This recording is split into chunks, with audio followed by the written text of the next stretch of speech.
जिसके खौफ के किस्से दिल्ली के जर्रे जर्रे में गूंजते हैं, जिसके गुर्गे दिल्ली एनसीआर में सबसे बड़ा, उसे खलीफा कहते हैं। आज बात उस नीरज बवाना की।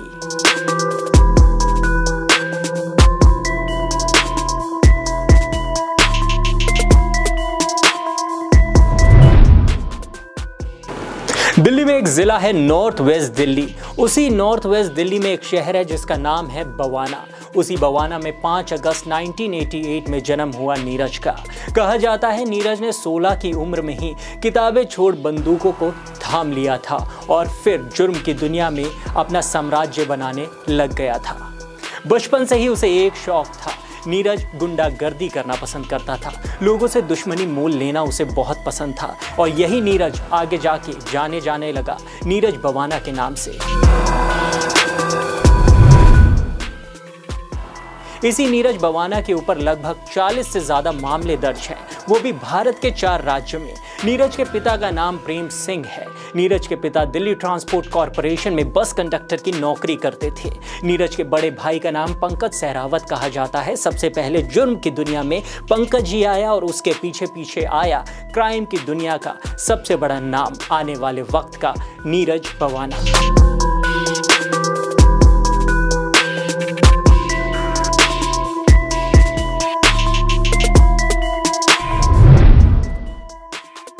वक्त था 2004 का, जब पहली बार उसे जेल हुई। 2005 में उसे फिर जेल हुई क्योंकि अवैध हथियार रखने का आरोप लगा। 2005 में नीरज तिहाड़ जेल गया और यहीं उसकी लाइफ का टर्निंग पॉइंट बन गया। यहीं उसकी मुलाकात हुई फजल उल रहमान से, जो कि दाऊद का करीबी बताया जाता है। उसके बाद ही फजल उल रहमान ने उसे कहा कि नीरज आने वाले वक्त में एक्सटॉर्शन किंग के रूप में जाना जाएगा।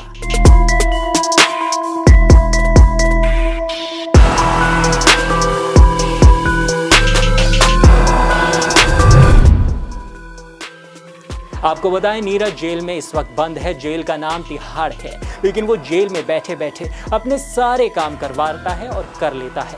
कुछ समय पहले नीरज बवाना का नाम तब उछला था जब पहलवान सागर धनखड़ का मामला सामने आया था। इसी मामले में रेसलर सुशील कुमार भी जेल में बंद है।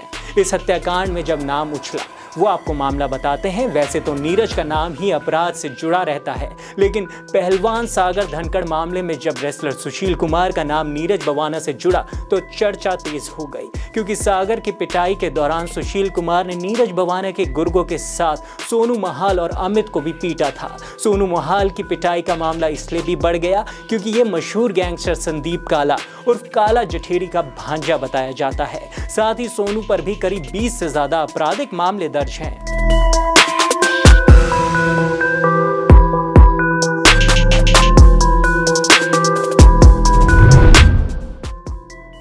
वहीं नीरज बवाना गैंग के दुश्मनों की भी कमी नहीं है। कभी उसका साथी रह चुका सुरेंद्र मलिक उर्फ नीतू दाबोदा ही नीरज का सबसे बड़ा दुश्मन बन गया, लेकिन नीरज ने उसके गैंग के खास बदमाशों को मार डाला। 24 अक्टूबर 2013 को दिल्ली के वसंत कुंज इलाके में नीतू दाबोदा भी स्पेशल सेल के साथ मुठभेड़ में मारा गया।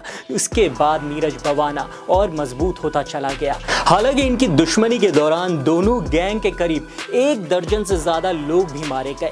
नीतू दाबोदा के एक इनकाउंटर में मारे जाने के बाद उसके गैंग की कमान पारस उर्फ कोल्डी और प्रदीप उर्फ भोला ने संभाली। अप्रैल 2014 में रोहिणी कोर्ट परिसर में नीरज ने प्रदीप भोला की पेशी के दौरान उसकी हत्या का प्लान बनाया था, लेकिन वो नाकाम हो गया। 25 अगस्त 2015 में पुलिस ने नीरज बवाना को कोर्ट से जेल वापस ले जाने का प्लान बनाया। जेल वैन में नीरज के साथ नीतू गैंग के पारस और प्रदीप भी मौजूद थे। उसी वैन में ही नीरज ने अपने साथियों के साथ मिलकर पारस और प्रदीप को मार डाला। यही नहीं, फिर अप्रैल 2017 में उसने रोहिणी जेल के बाहर नीतू गैंग के बदमाश राजेश धुरमट को भी मरवा दिया। अब नीतू गैंग की कमान राजेश बवानिया के पास है, जो खुद भी जेल में बंद है, और अब गैंगस्टर नीरज उसे अपना सबसे बड़ा जान का दुश्मन कहता है।